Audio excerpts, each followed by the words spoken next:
Secunderabad Saptagiri టవర్స్లో కాపురత్న awards ప్రధానోత్సవం జరిగింది. All India Telaga Balija కాపు సంఘం president కోటల శ్రీహరి ఆధ్వర్యంలో ఈ కార్యక్రమం జరిగింది. దాసరి రాము, Aapta president Kotte Udayabhaskar, Metrocom pharma company chairman N V Rao, Samala వేణుకు కాపురత్న అవార్డ్స్ ఇచ్చి ఘనంగా సత్కరించారు. ఈ వేడుకలలో తమిళనాడు మాజీ సీఎస్ రామ్మోహన్ రావుతో పాటుగా పలువురు కాపు నేతలు పాల్గొన్నారు.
నేను ఏదో మీటింగ్లో రామ్ గారిని గురించి ఒకే మాట అన్నాను. మన కులంలో ప్రస్తుత ఈ యుగంలో మనమందరం కలిసి ఉండేటువంటి యుగంలో చెప్పుకోదగినటువంటి వ్యక్తి మన కులానికి, అది మన జాతి రత్నం అని చెప్పి చాలా గర్వంగా నేను చాలా సందర్భాల్లో చెప్తున్నాను. కృషి అనేది ప్రతి వాళ్ళని చేస్తాము, కానీ ఒక జాతి కోసం ఆయన రైల్లో పోతాడు, బస్సులో పోతాడు, సైకిల్ మీద పోతాడు తమిళనాడులో అని ఎన్నో సందర్భాలు నాకు ఎప్పటికప్పుడు చెప్తూ వచ్చేవాళ్ళు. నేను కూడా పర్సనల్గా చాలాసార్లు, అలాగే కర్ణాటక, కేరళ, ఇట్లా తన జీవితాన్ని ఈ జాతి యొక్క అభివృద్ధికి, సంక్షేమానికి కనీసం 5 సంవత్సరాల నుంచి నేను రెగ్యులర్గా రామ్ గారిని చూస్తూ ఉన్నాను. తర్వాత తమిళనాడులో మన కులం ఇలా ఉంది సార్ అని చెప్పి నేను రిటైర్ అయిన తర్వాత, అంతకుముందు మనం చేయటం వేరే ప్రోగ్రాం, గత 5 సంవత్సరాలుగా తమిళనాడులో నా చేత మన కమ్యూనిటీకి పనిచేస్తున్నారు. ఇది ఆయన చేస్తున్నటువంటి గొప్పతనం.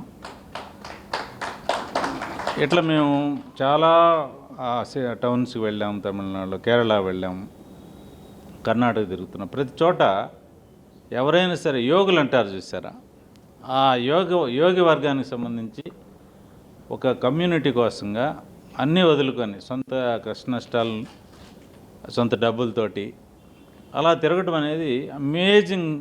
ఆయనకు ఉండేటువంటి స్టామినా అనేది నేను కళ్ళారా చూసినట్టు. ఇక్కడ తమిళనాడులో, ఆంధ్రాలో చూసాం. జనసేనలో ఉన్నప్పుడు ఎన్నోసార్లు మేము మాట్లాడుకున్నాం దీన్ని ఎలా చేయాలి, ఎట్లా చేయాలి. ఆ తర్వాత తమిళనాడు కానీ, తర్వాత ఆంధ్రాలో కానీ, ఈరోజు నేను కూడా చాలా విస్తృతంగా గత 5 సంవత్సరాలుగా ఆంధ్రప్రదేశ్లో, తెలంగాణ, తమిళనాడులో చూస్తున్నాం.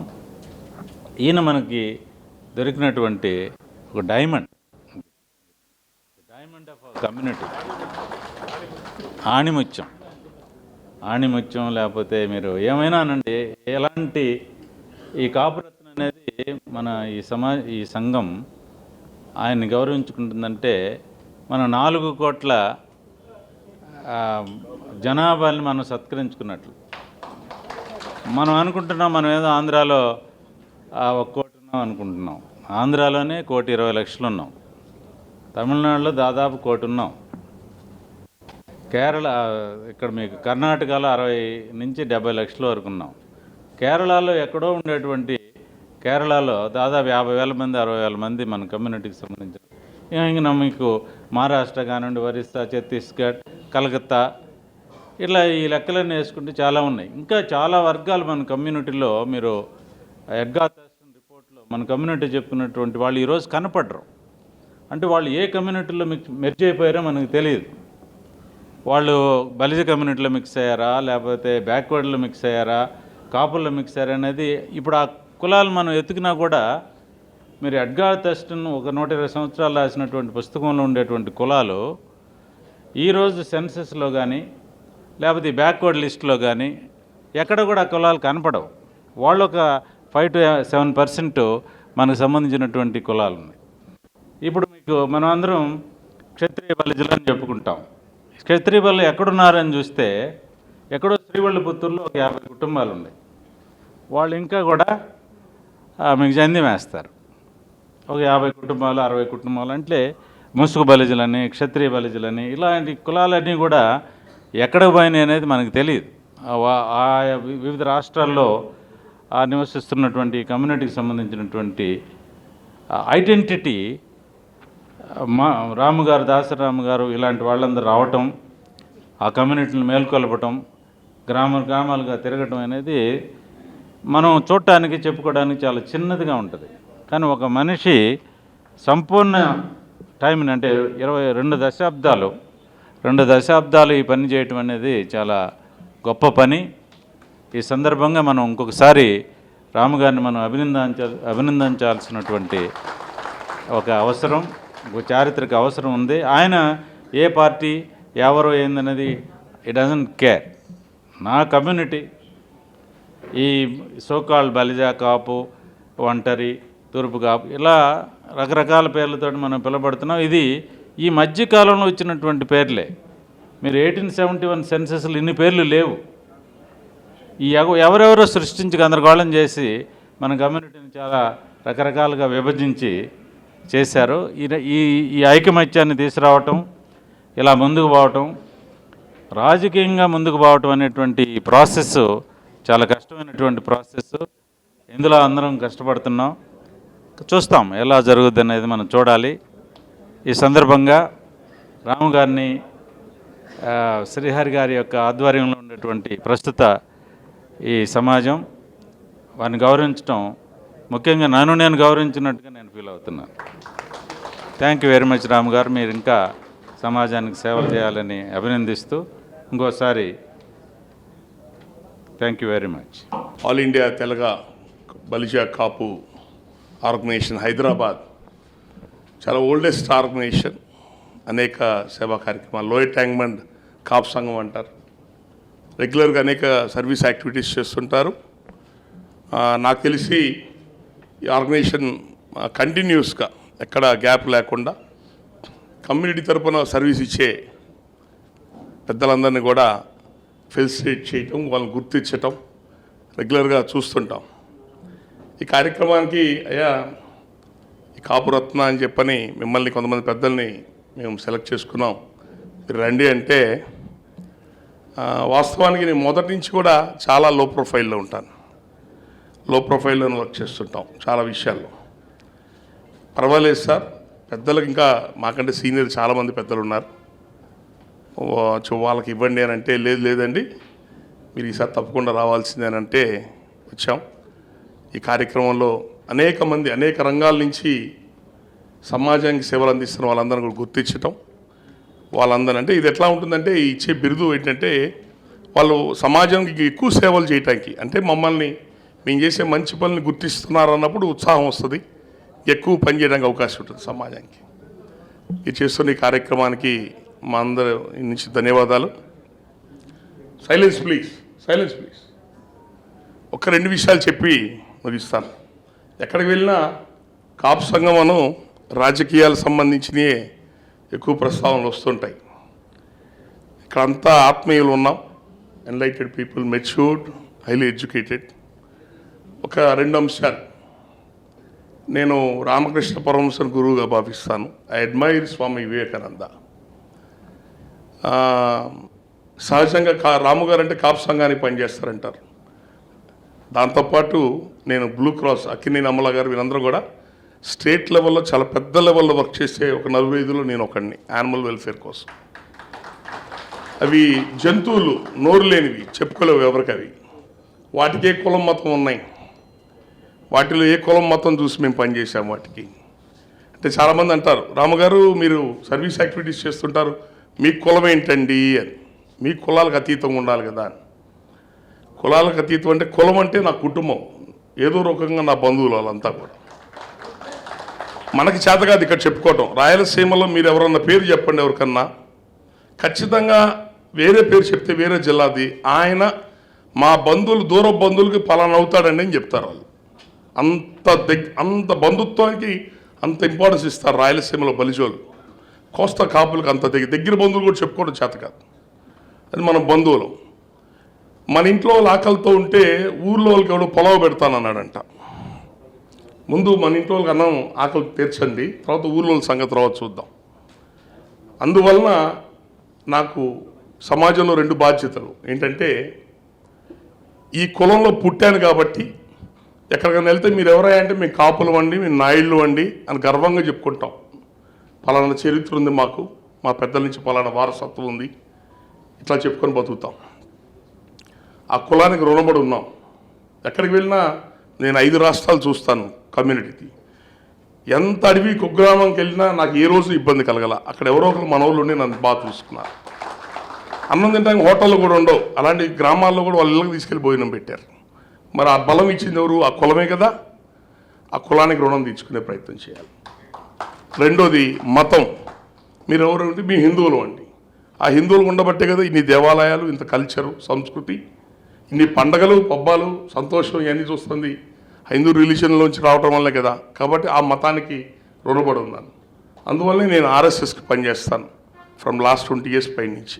హిందుత్వ యాక్టివిటీస్ నిలబడతాను. అంటే నేను జన్మతః రుణపడి ఉన్నాను.